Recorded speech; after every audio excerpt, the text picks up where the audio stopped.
Hello my dear friends, and welcome back to another video. So yesterday we got Tales of the Jedi, and as promised, I think it's time to address it properly. Yesterday we focused on Andor episode 8 and I did a full breakdown and review, and now it's time for Tales. Animation wise, all 6 shorts were visually spectacular, and while the show more or less focused on just Ahsoka and Dooku, episode 4 was my personal favourite. This is the one where the entire Jedi Council goes to Naboo for Qui-Gon's funeral, but Dooku in mourning tells Yaddle that he's not going. Suspicious and curious as to what Dooku was up to, she followed him to the works, where she discovered him plotting with Darth Sidious. Now Yaddle revealed herself and engaged in a lightsaber duel with Count Dooku, one that was very poetic with his duel against Yoda later in the timeline in Attack of the Clones, and basically Yaddle challenged his moral stance, but unfortunately Dooku defeated her in the duel, claiming that he only wanted to bring peace and order to the galaxy. Yaddle reminded him that so many have suffered for what he calls order, only for Dooku to impale her with his lightsaber, claiming he was giving her peace. It was a really dark scene, but after all these years, we finally have a canon answer as to why Yaddle was not on the council by the time of episode 2.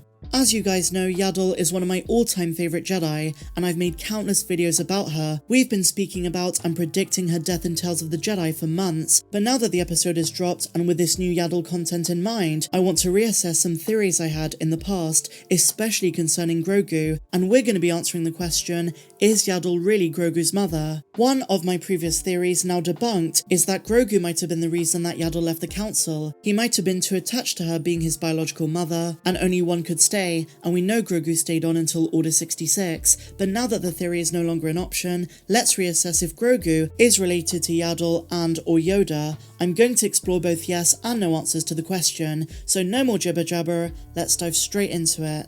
Let's begin with the arguments against Yaddle being Grogu's mother. For one thing, Dave Filoni completely left Grogu out of this show, and considering he's existed since 2019, that does seem very deliberate. In case you don't know, Grogu was born in the same year as Anakin, and at this time, he would very much be around at the Jedi Temple on Coruscant, even if in Yoda species years, he'd be too young to physically train. Now they might have left Grogu out of this story because they want to explore his backstory in more depth in the Mandalorian and flashbacks, but in Filoni avoiding Grogu altogether, they might show us that despite sharing a species, Yaddle has no connection to Grogu other than maybe training him and a class of younglings at some point. Now, another reason you might argue no is that Yaddle followed Dooku with suspicion, knowing very well there was a chance she would die. She had known about what Dooku called the coming darkness for years, and in confronting Dooku and Darth Sidious, she kind of accepted her potential fate when the duel happened.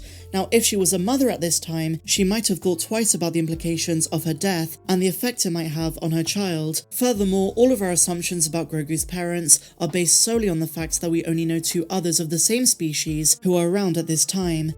When Jon Favreau and Dave Filoni created The Mandalorian, they probably assumed that fans would connect the dots and make the assumption that Yoda and or Yaddle were related to the child, but it might be a misdirect. He might be another separate member of their species. Now, another reason why Grogu might not be Yaddle's son is that she's not mentioned at all in The Mandalorian, whereas Yoda's been brought up multiple times, but this is in fact explainable. Ahsoka didn't mention Yaddle to Mando and Grogu because she never knew her. Ahsoka was just 4 years old when Yaddle died and had only been taken into the Jedi Order by Plo Koon months prior. Luke Skywalker, who also mentioned Yoda to Grogu, had only learned about the existence of Yaddle between Return of the Jedi and The Force Awakens. He studied old Jedi books, relics, and archives, but evidently, timeline-wise, he never met her. Now, one way The Mandalorian could show us Yaddle is through one of Grogu's flashbacks, if of course she's relevant to the story, if he remembers her, and of course, if she was his mother. Now, I think Grogu's flashbacks going forward are going to be more and more prevalent following the Book of Boba Fett,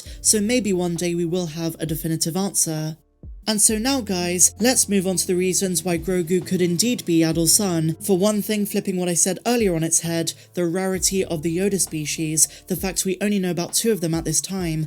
Members of the Jedi Order, and even more so members of the Council, were not allowed to form romantic attachments and reproduce. The exception to this rule was Ki-Adi-Mundi, as he was from a rare and almost extinct species called the Saurians. Based on this logic, it would then follow that surely the Yoda species would also have been an exception too, as they were, according to George Lucas, the rarest species in the galaxy. So maybe Yoda and Yaddle did have a child together, Grogu, and it was completely permissible. And for those who say that Grogu's eye colour is much different different to those of his alleged parents. The Yoda species' eye color changes as they age, and while Grogu is 50 years old, he's still an infant in Yoda species years, so as he physically matures over the decades and centuries, so too will his eye color change. And another reason Grogu might be Yaddle's child is that perhaps her death was a convenience for her and Yoda. And this goes back to the theory that Grogu may have been too attached, and it might have been good for Grogu's future, but who knows? As I say, they might acknowledge this connection or lack thereof in the future. But let me know your thoughts in the comments down below. Are you in the yes camp, the no camp, or maybe you simply don't know? But now, my dear friends, staying on the subject of Tales and Yaddle, the amazing actor and director Bryce Dallas Howard was the one who voiced the character in Tales. And in a new interview with Dave Filoni, the Nerdist had a few questions about the character. I can't wait to break this down with you guys. Let's dive straight into it. Yaddle first appeared on screen in Star Wars The Phantom Menace, a member of the Jedi Council and the same species as Yoda. She was present when Qui-Gon Jinn brought the news that they'd encountered a Sith Lord on Tatooine. So here's the direct quote from Dave Filoni about casting Yaddle and her final moments. Yaddle's compassionate. Yaddle, up to the very end, is trying to give Dooku an out. She discovers Count Dooku talking to Darth Sidious and processes the Jedi's betrayal to the Order in the moment, but as Dave Filoni notes, she approaches her fellow Jedi with kindness. Yaddle tells Dooku that she stepped down from the Council because she shares some of his concerns. Then she extends him a hand back towards the light,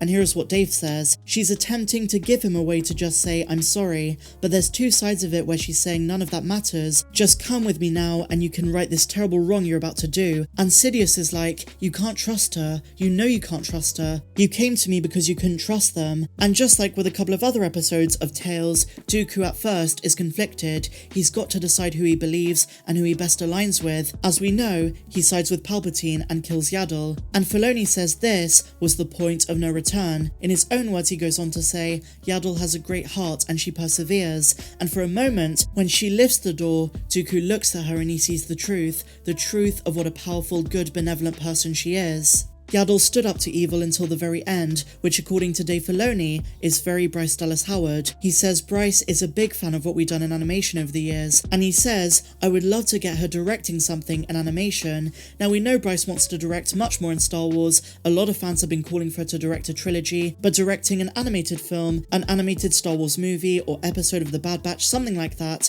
could work really well. He says, quote, she loves Star Wars, she knows the world well. We've been in it together for a while now, and I always see that first season of Mando with Bryce, Rick, Deb and Taika. We were all working so much together simultaneously, and we have a first year bond, so we're always seeing each other and always showing each other other stuff. And I started working on these and I thought, hey, you should do the voice of Yaddle, it'd be really fun. It's not a massive commitment because I've got to kill her. And Bryce's episode of the Book of Boba Fett, her episodes of The Mandalorian are always such a highlight in the series. She's also rumoured to direct in the Ahsoka show, probably again in The Mandalorian Season 3, maybe even Skeleton Crew, but I can't wait to see what she has in store for her future at Lucasfilm. So share your thoughts in the comments down below, guys. What did you think of Tales of the Jedi? What's your ranking order? I'd love to know that. And did you feel sad as I did when Yaddle was killed off? If you enjoyed this video, please be sure to give me a big fat thumbs up, subscribe if you're new, and I'll see you in the next video. May the Force be with you always.